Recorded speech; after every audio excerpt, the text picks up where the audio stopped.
Vou falar sobre professores sofistas. O que vem a ser um sofista? Aqui no livro do Abraão de Almeida, ele fala alguma coisa sobre os sofistas. Quem foram os sofistas?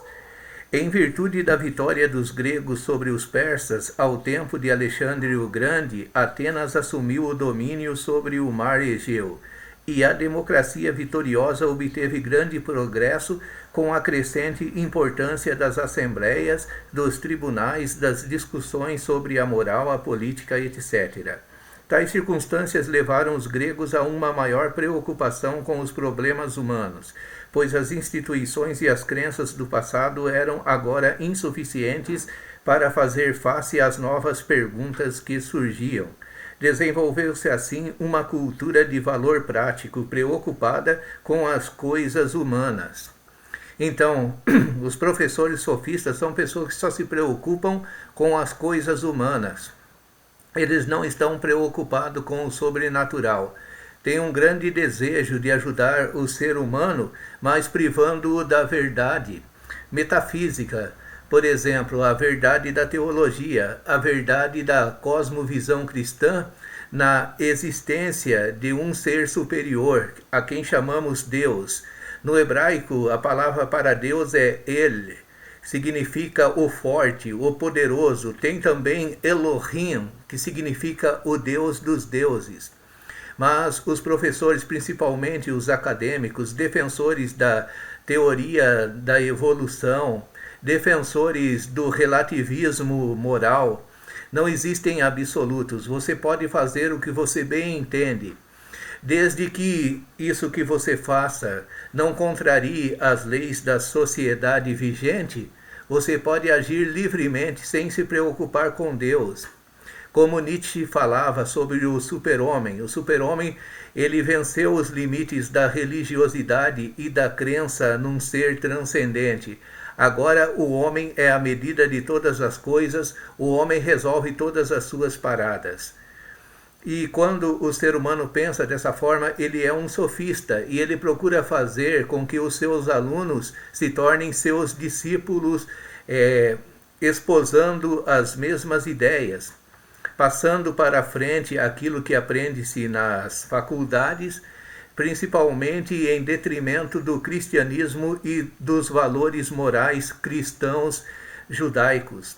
Então, tudo aquilo que a Bíblia coloca como valor moral para o sofista moderno é uma coisa relativa. Pode ser verdade para você, pode ser usado na sua família, mas não deve ser colocado como verdade universal absoluta para todos os povos. E aqui, então, como eles se preocupavam só com as coisas humanas, uma cultura dialética que não mais encontrava no âmbito das velhas concepções filosóficas uma resposta às suas perguntas, o que levou os filósofos a penetrarem em um novo terreno, o homem. Partiram a estudar o ser humano. A fase antropológica da filosofia substitui a fase cosmológica, dando origem ao surgimento de grande número de sábios, mestres, vagabundos, hábeis oradores e expositores de doutrinas, que contavam com o apoio da juventude que os acompanhava. Eram os sofistas.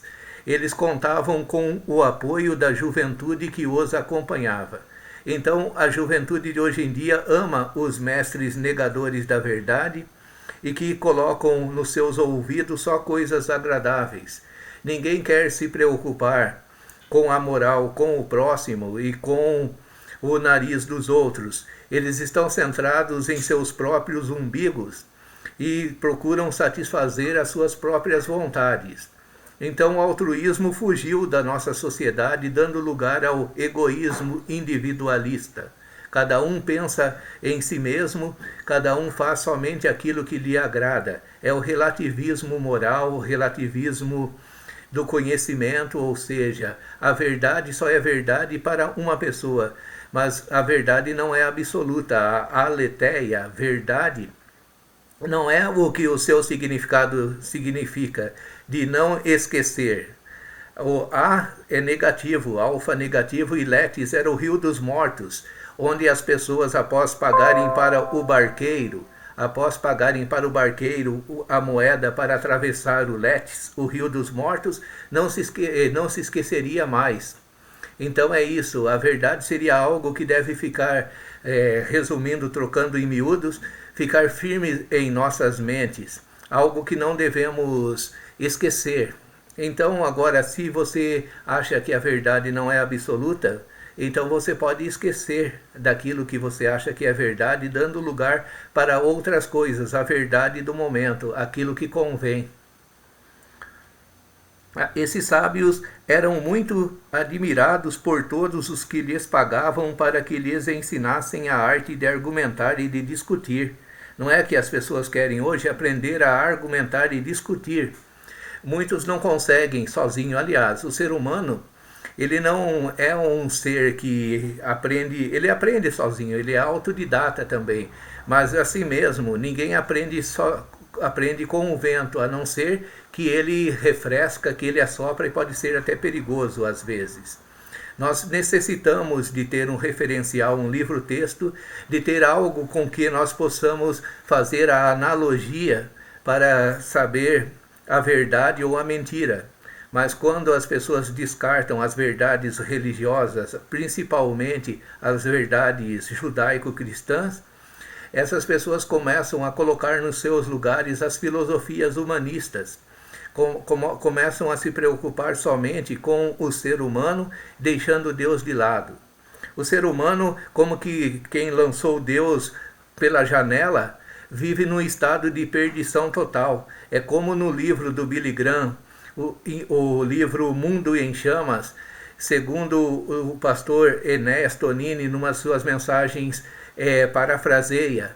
Um homem tinha escrito na placa traseira do seu carro: não me sigam porque estou perdido. Então o homem nos nossos dias é um homem que está perdido e ele não tem essa placa de aviso como aquele carro: não me sigam porque eu estou perdido, mas ao contrário, me sigam para se perderem também.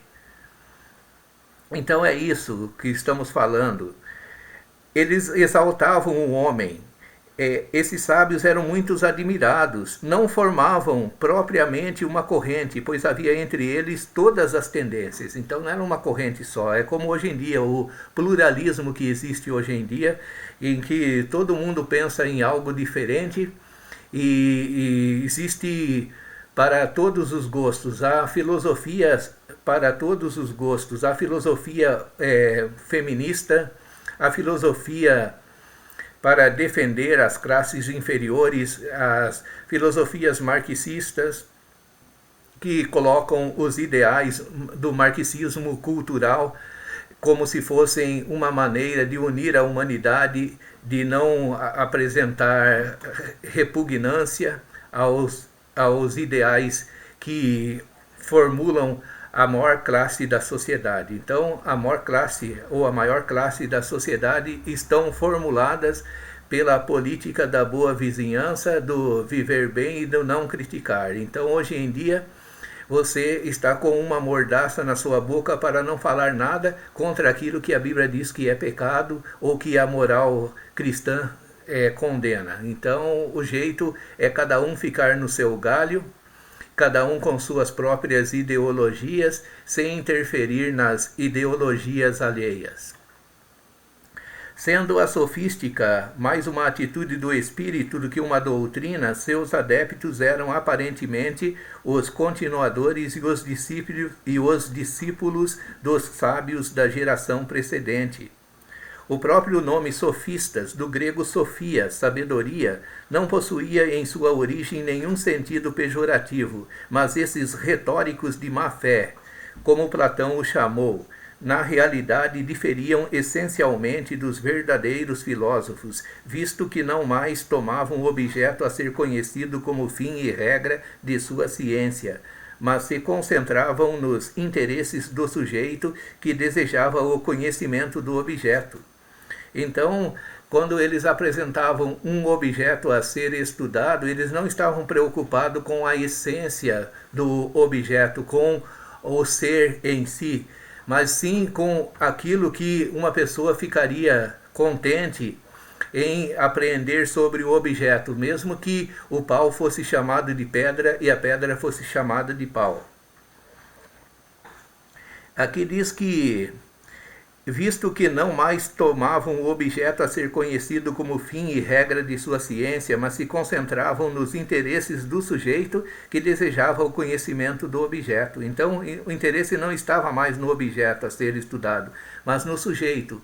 É aqueles que dizem que você interpreta uma leitura de acordo com o seu parecer. Você faz uma interpretação da pessoa para o texto, não do texto para a pessoa, uma espécie de exegese, que é o contrário de tirar do texto as palavras, mas colocar nos textos as suas próprias palavras para adaptá-lo. Assim, adaptando o texto aos seus próprios gostos, você faz a sua própria verdade, entre aspas. E assim, todos os antagonistas, eles têm que se calar diante da sua nova verdade, pois a verdade não é absoluta, é relativa. Assim sendo, cada um pode levar a sua vida individualmente e egoísta, de acordo com com o seu pré-conhecimento, com o seu pré-conceito, deixando de lado aquilo que fere, aquilo que é considerado como homofobia, aquilo que é considerado como intolerância, aquilo que é considerado como até mesmo maldade. Falar o que é certo, conhecer a verdade absoluta e tentar propagá-la torna-se numa espécie de crime. É um crime social para os que são relativistas, pois para eles o que importa é ficar todo mundo bem, cada um seguindo o seu próprio caminho, fazendo sua própria verdade, agindo ao seu bel prazer. Mas a Bíblia diz que todo o caminho do homem parece direito aos seus próprios olhos, mas o Senhor sonda os corações. E há caminho que ao homem parece direito, mas o fim são os caminhos da morte. Então, muitas vezes, o ser humano, nas suas retóricas, nas suas formulações teológicas, nos seus sofismas, ele está caminhando para a morte e levando outros junto consigo mesmo. E, continuando a leitura aqui, assim, parecendo professores de virtude, os sofistas notabilizavam-se como racionalistas e sábios universais, dando explicações falsamente claras para todas as coisas e pretendendo reformar tudo. Hoje em dia já não se usa a palavra reformar, mas desconstrução. Hoje em dia estão tentando desconstruir as coisas para construir em cima. É como se você desconstruísse a verdade para formar uma mentira com roupagens de verdade. Procurando por meios inteligentes apenas o meio de demonstrar superioridade, os sofistas transformaram uma das mais dignas ciências na arte de negar e destruir pelo raciocínio. Com sua moral maleável, eram capazes de sustentar os prós e os contras com a mesma verossimilhança. O que importava era o cliente, não é? Então, é o conhecimento à la carte. Você escolhe o que você quer aprender. Condenavam toda a lei imposta ao homem como uma convenção arbitrária. Eram antinomistas. Achavam que o ser humano não deveria ser governado por lei nenhuma. E a virtude que pregavam reduzia-se ou à arte do bom êxito ou ao desejo do poder. Os fins justificam os meios. Então é importante você assumir o poder. Não importa o meio que você ache para isso, não importa a maneira que você seguir, o importante é atingir o alvo. Queriam ser grandes pela ciência e acreditavam nela, mas não criam na verdade. É o que muitos hoje em dia colocam pela ciência como verdadeiro, teorias como se fossem ciências verdadeiras, mas não querem crer na verdade. Tem até nome de cientistas, mas são cientistas do erro, pois procuram só crer naquilo que eles podem provar pela mente racional. E quando a mente racional lhes aponta o contrário, eles procuram distorcer essa verdade e colocam uma roupagem linda e colocam adereços até supostamente modernos mas continua sendo a velha e horrível mentira.